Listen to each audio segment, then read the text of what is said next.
가지고 제자들을 부른 것처럼 생각하시면 안 된다는 얘기예요.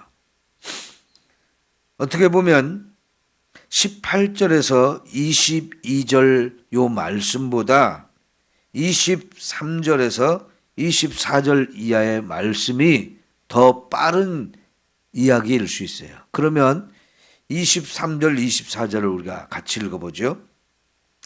예수께서 온 갈릴리에 두루 다니사 그들의 회당에서 가르치시며 천국 복음을 전파하시며 백성 중에 모든 병과 모든 약한 것을 고치시니 그의 소문이 온 수리아에 퍼진지라. 사람들이 모든 앓는 자 곧 각종 병에 걸려서 고통당하는 자 귀신 들린 자 간질하는 자 중풍병자들을 데려오니 그들을 고치시더라. 갈릴리와 데가볼리와 예루살렘과 유대와 요단강 건너편에서 수많은 사람이 따르니라. 예수님께서 전도를 아주 열심히 하셨다는 이야기입니다. 21절에 보면 온 갈릴리 두루 다니셨다.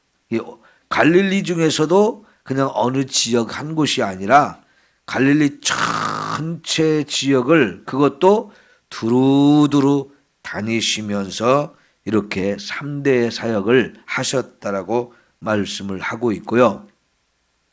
예수님의 그 사역, 가르치고 질병을 치유하고 전파하는 이 사역이 소문이 사방으로 퍼져나갔습니다. 근데 그 소문이 온 수리아에게까지 퍼졌다.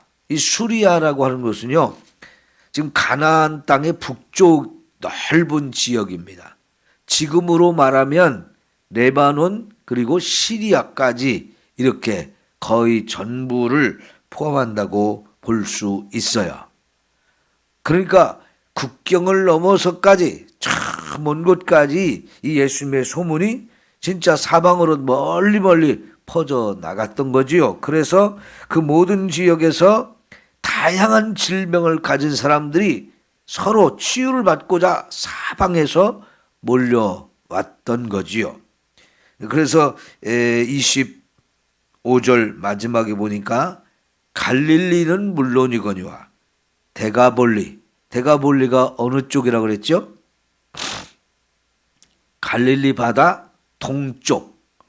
여기는 10개의 도시를 헬라 사람들이 와서 세운 곳이라고 했어요.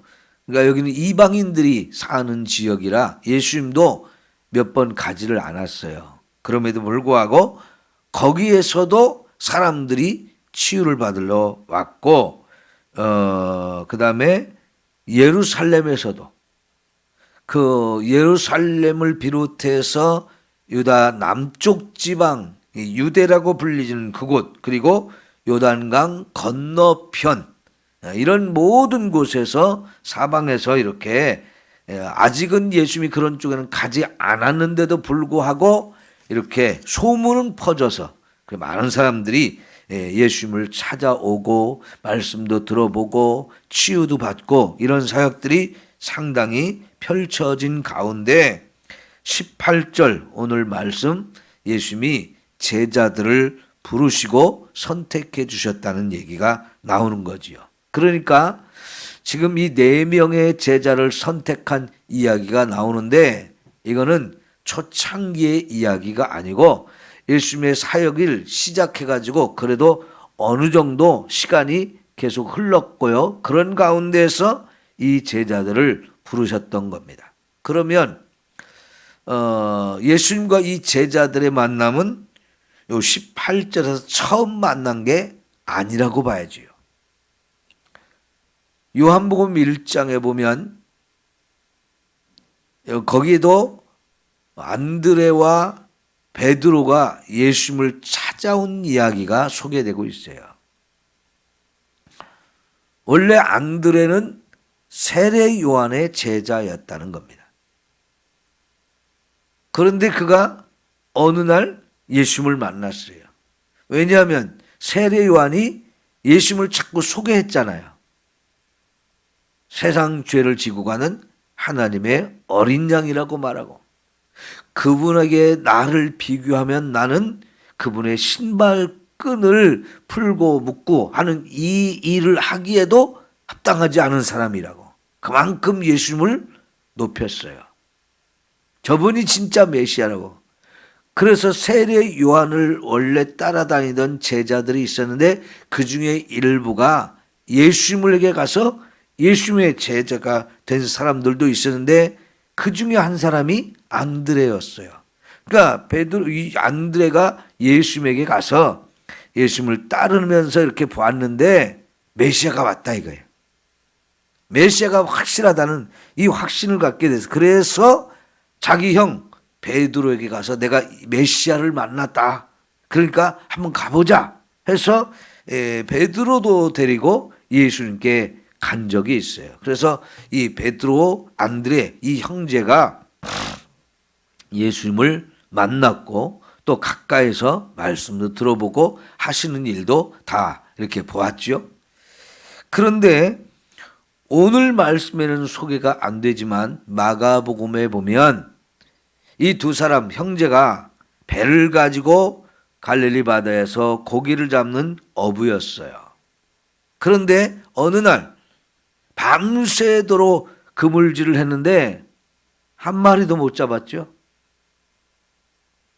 그런 날은 더 피곤하죠. 짜증도 나고 아침이 될 때까지 그물질을 해봤지만 잡지를 못했어요. 그러니까 얼마나 많이 노력을 했겠어요. 고기를 잡으려고. 그렇게 잡아와야 가족들과 함께 생계가 유지되는 거기 때문에 쉽게 포기하지 않는 거지요. 밤새도록 그물질을 했는데 헛수고만 계속했는데요. 그래서 이제 포기하고 더 이상 고기를 잡을 수 없는 상황에 대해서 아침에 배를 끌고 나와서 그물 손질을 하고 이제 마지막 정리를 하고 있는데 예수님이 그 배로 오셔서 고기를 잡았느냐 확인을 하시고 못 잡았다고 하니까, 그러면 깊은 데로 가서 한번 그물을 던져봐라 라고 말씀을 했는데 베드로가 뭐라고 그랬어요? 우리가 밤새도록 수고해서 그러는데도 고기를 잡지 못했지만 말씀에 의지해서 내가 가서 그물을 내리겠나이다. 말씀에 의지해서 그물을 내리겠다고, 예수님의 말씀이니까 제가 한번 순종하겠습니다 했는데 엄청난 고기를 잡았죠. 밤새도록 못 잡았는데 예수님 말씀 의지해서 깊은 데로 가서 던졌는데 너무 많이 잡혀가지고 자기들 배에 다 담을 수도 없고 끌어올릴 수도 없어가지고 이 야고보, 요한 이 사람들 동료들의 배를 불러가지고 함께 힘을 합해서 끌어올리고 그걸 두 배에 가득 싣고 왔는 사건이 소개되고 있어요. 그리고 그 사건 때문에 베드로가 예수님의 발 앞에 딱 엎드려서 주여 나는 죄인입니다, 나를 떠나소서, 이러한 사건도 있었단 말이죠. 그러니까 오늘 이 베드로와 안드레를 향해서 나를 따르라, 내가 사람 낚는 어부가 되게 하리라 이 말씀을 했을 때 이들이 배와 금을 내려놓고 즉시 예수님을 따라갈 수 있었던 것은 그동안 예수님과 이들의 만남이 여러 차례 있었더라고 볼 수 있는 거지요. 여러분, 예수님께서는 처음 만났는데 그냥 다짜고짜로 너 나 따라와 이렇게 제자로 삼은 게 아닙니다. 누가복음에 보면 예수님이 이 12명의 제자를 선택하기 전에 밤새 산에서 기도를 하셨다라고 소개가 되고 있죠. 그러니까 예수님이 제자를 선택할 때 이미 그들을 다 관찰도 해보고 주목해서 그들이 어떻게 사는지, 그들이 예수님에 대한 마음이 어떤지, 또 여러 가지 그들은 또 어떤 생각을 가지고 사는지 이런 거를 두루두루 다 살피고 관찰을 하신 다음에 하나님께 기도하면서 신중하게 이 제자들을 선택했다고 볼 수 있습니다. 왜 그럴까요? 제자들이 너무나 중요했기 때문입니다. 제자들이 왜 필요하고 왜 중요했을까요? 지금 예수님은 온 인류를 구원할 계획을 가지고 오셨어요. 그리고 그 일을 혼자 시작을 했어요. 그죠? 혼자 시작을 한 거잖아요.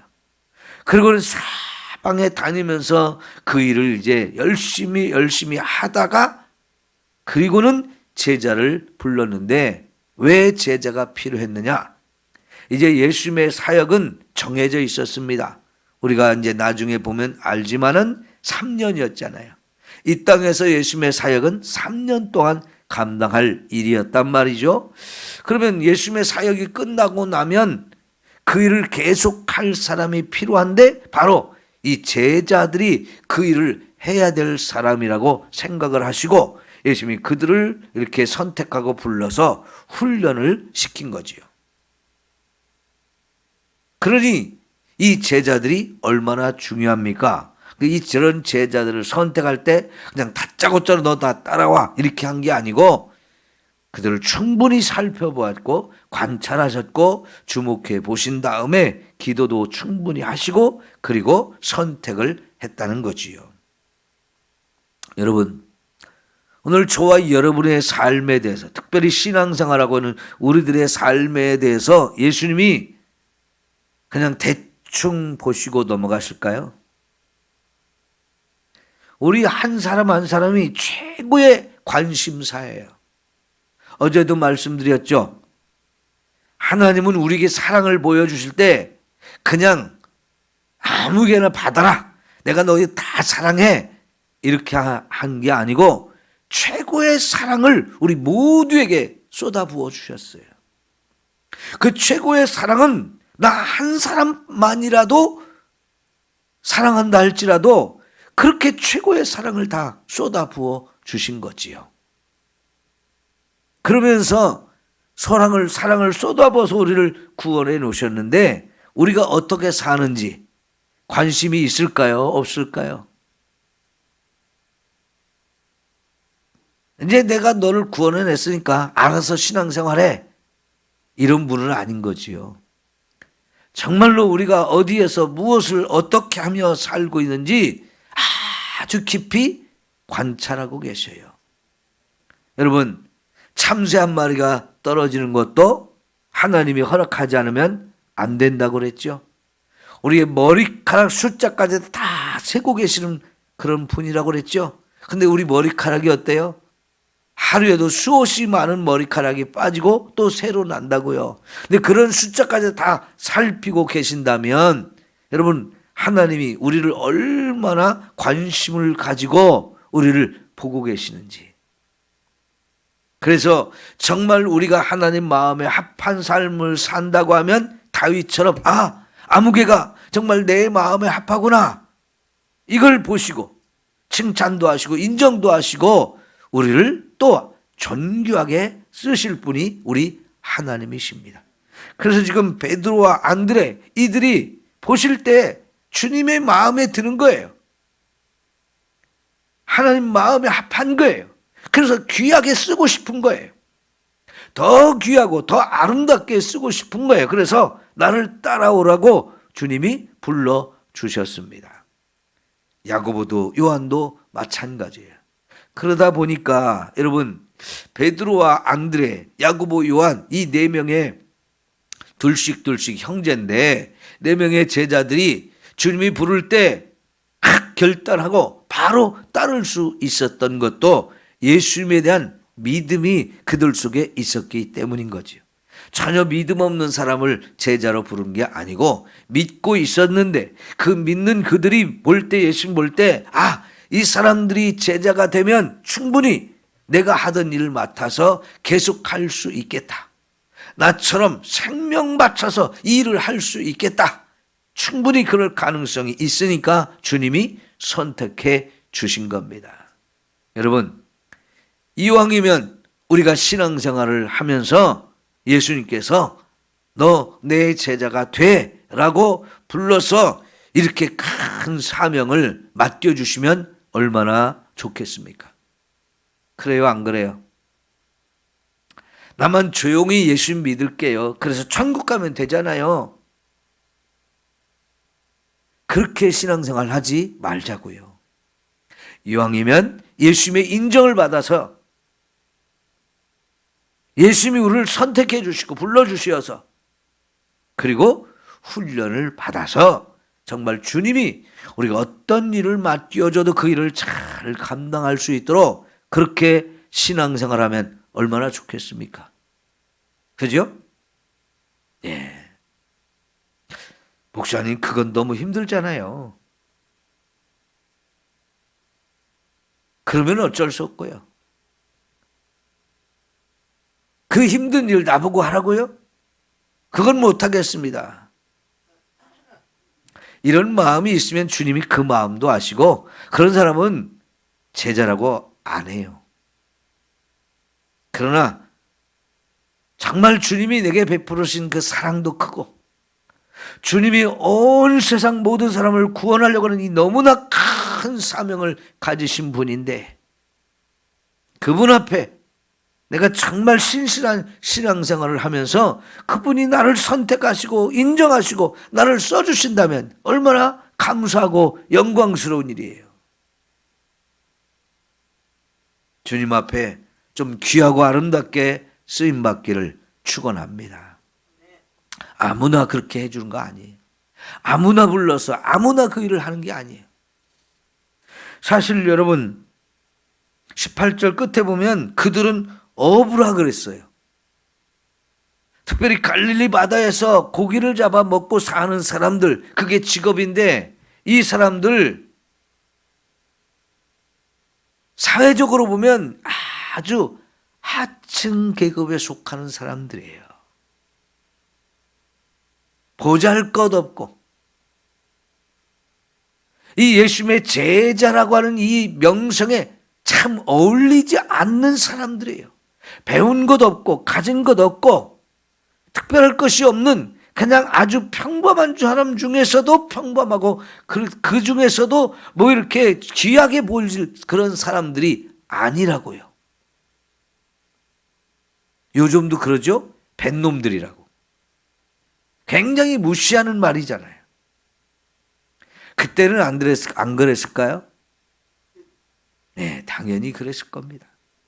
그런데 왜 예수님이 그 많은 사람들 중에서 이런 사람들을 제자로 삼을까요? 주님을 믿다 보면 주님이 베푸시는 은혜와 사랑과 능력이 우리를 얼마든지 변화시킬 수 있어요. 그런 변화를 통해서 주님의 손에 붙들렸을 때 무슨 일이든지 할 수 있단 말이지요. 내게 능력 주시는 자 안에서 내가 모든 것을 할 수 있다.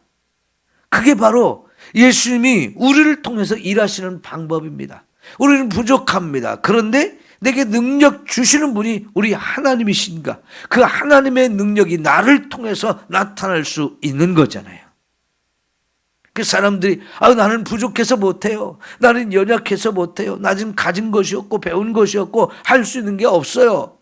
그러면서 못하겠다고 하는데 이거는요 거짓말입니다. 스스로 속거나 남을 속이는 거예요. 내가 가진 것 가지고 주님이 하시려는 게 아니에요. 내가 뭐 대단한 사람에서 주님이 나를 통해 일하시는 게 아니고 나는 부족하지만 이 부족한 사람을 써서 하나님이 일하실 때 내가 드러나는 게 아니고 주님이 드러나기 때문에 오히려 주님은 이 부족한 사람을 통해서 일하는 걸 더 기뻐하셔요. 그래요. 별 볼 일 없는 부족한 이 어부지만 주님이 기꺼이 네가 내 제자가 되면 좋겠다 말씀해 주셨고요. 그래서 그들을 훈련을 통해서 정말 너무나 멋진 주님의 사역자들이 됐잖아요. 결국은 그들이 일한 게 아니고 그들에게 성령을 부어주시고 성령의 충만한 권세와 능력들, 성령의 다양한 은사들을 부어주시니까요. 그들이 세상을 변화시키는 이런 사람들이 됐던 것을 볼 수 있어요. 우리 주님이 하시면 이렇게 되어집니다. 이 주님이 전도하시고 주님이 이들을 선택하고 훈련시켜서 놀라운 일을 감당할 수 있는 사람들로 만들어냈죠. 너무나 멋진 일입니다. 그런데 베드로와 요한, 야고보, 안드레 이런 사람들만 그렇게 만드는 게 아니고 지금도 얼마든지 우리를 그렇게 쓰실 수 있는 거예요. 여러분, 제가 별 볼 일 있겠어요? 제가 특별한 것이 있겠습니까? 그럼에도 불구하고 하나님이 저를 선택해 주시고 주님의 일꾼으로 삼아서 이렇게 써주시는데 생각하면 참 이것은 제 개인적으로 보면 너무너무 놀라운 일이에요. 제가 중학교에 들어가 가지고 우리 시골교회에서는요, 중학교만 들어가면 이 중학교 들어간 지 얼마 안 되는 이런 어린 아이들을 보조교사로 채용을 했어요. 교회에서. 하는 거 별거 없어요. 그냥 선생님들 옆에 앉아 있다가 출석부 좀 선생님들에게 갖다 드리고 선생님 출석 체크 다 하면 그걸 다시 서기한테 갖다 주고 이런 일을 하고 또 아직 초등학교 다니고 있는 어린 동생들 너무 장난치고 까불고 그러면 옆에서 손잡아주고 앉혀주고 막 왔다 갔다 하는 애들 못하게 하고 이런 일 처음에 시켰거든요. 근데 그걸 나를 불러서 그 일을 하게 하니까 너무 좋아서 신나가지고 했어요. 그런데요, 초등학교 어린이들도 주일날 예배 드린 걸로 부족해가지고 목요일 저녁에 또 아이들을 불러서 또 예배를 드리고 또 여러 가지 일을 했어요. 그리고 목요일날 저녁에도 이렇게 모이는데요, 어느 날 저한테 동화를 하나 준비해가지고 하라고 그랬어요. 제가 동화책을 많이 읽어서 잘 할 줄 알았는데 겁이 덜컥 나요. 왜? 남 앞에 서서 뭘 한다는 게 그때까지 한 번도 없었거든요. 열심히 동화책 하나를 골라가지고 그 중에 한 가지를 선택해가지고 막 외웠어요. 근데 겁이 너무 많이 나는데 성격이 내성적이 보니까 이걸 어떻게 해야 될지가 그냥 겁이 너무 나니까 잠도 못 자고 밥도 못 먹고 벌벌 떨고 있는 거예요. 제 성격이 그래요. 이런 사람이 뭔 목사가 되겠어요. 반장 한번 해본 적이 없고 줄반장도 해본 적이 없어요. 성격이 그러니까 남 앞에 나서는 게 두려워서 말 한마디 못하고 지금도 사실은 제가 굉장히 말주변이 없어가지고요. 가끔은 말을 하는데 좀 조리 있게 좀 알아듣기 쉽게 좀 편하게 얘기하면 좋은데 불쑥 퉁명스럽게 얘기를 잘해요. 자세하게 설명하기보다는 간단하게 앞뒤 자르고 그냥 얘기할 때가 많아요. 그러면 듣는 사람 입장에서 오해도 생기고 불편함도 생길 수 있는 상황들인데 제 성격 중에 그런 게 아직도 남아 있어요. 그 사실은 저희 집사람이 그런 부분에 대해서 저한테 자꾸 조언을 주는데요. 여러분, 이런 성격을 가진 사람을 하나님이 써주시니까 하는 거지 제가 잘나서 하는 게 아니란 말이에요. 여러분, 주님의 손에 붙들면 뭐든지 할 수 있습니다. 나를 써주세요. 이렇게 주님 앞에 우리 자신을 드리면 돼요. 이사야가 내가 여기 있나이다. 나를 보내소서 하면서 자기를 써달라고 했잖아요. 얼마나 감사하고 또 얼마나 아름다운 이야기예요. 여러분, 요새 핸드폰에 수없이 문자가 많이 오죠. 내가 아무개인데 시장 나가려고 한다고. 시의원 나가려고 한다고 자꾸 뽑아달라고 그러죠. 왜 이렇게 많은지 몰라. 그거 한 번 나가는데 돈이 몇 억씩 깨지는데도 떨어지면 몇 억 다 까먹는 거잖아요. 그러고 나면 진짜 빈털털이 되는 사람도 얼마나 많은데 여전히 그걸 해보겠다고 그냥 돈 쓰면서 그냥 하는 사람들, 그 세상 일을 하는데도 그러잖아요. 근데 우리가 주님의 손에 붙들려서 주님을 위해서 일할 수 있다는 거 얼마나 감사한 일이에요. 그죠? 여러분, 신앙생활 열심히 하시고, 그래서 주님이 우리를 쓴다고 할 때 기쁨으로 감사함으로 네, 제가 하겠습니다. 이렇게 헌신하시고 충성할 수 있기를 축원합니다. 주님이 우리를 쓰고 싶을 때 마음껏 쓰시라고, 나를 드릴 수 있어야 돼요. 여러분이 베드로, 안드레, 야고보, 요한, 이들이 얼마나 귀하고 아름답게 쓰임받았어요. 인류 역사에서 가장 빛나고 아름다운 이름이잖아요. 이제 이들이 주님의 손에 붙들리기 전에는 그냥 하루하루를 평범하게 온몸으로 노동을 하면서 그냥 가족들과 함께 먹고 사는 그런 평범한 사람이었다고요. 그런데 주님이 선택하셔서 주님을 위해서 그렇게 귀한 일을 할 수 있도록 이렇게 쓰임받은 거 얼마나 축복된 일입니까? 얼마나 영광스러운 일입니까?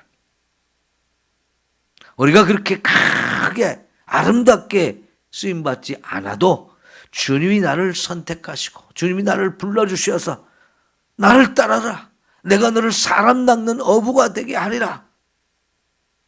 고기잡이에게는 선수가 됐지만 사람을 어떻게 낚아요? 내 주님이 써주시니까 되잖아요. 3,000명이 하루에 돌아오고 5,000명이 하루에 돌아오는 일을 이 베드로가 감당하게 되잖아요. 놀라운 일이 일어나는 거지요. 오늘 다시 한번 여러분, 주님 나를 써주세요. 내가 여기 있습니다. 나도 주님의 일꾼으로 쓰임받고 싶습니다. 그렇게 기도하면서 주님 앞에 좀 귀하게 쓰임받기를 축원합니다. 기도합시다. 1,000번째 강현덕 권사님 들으셨습니다.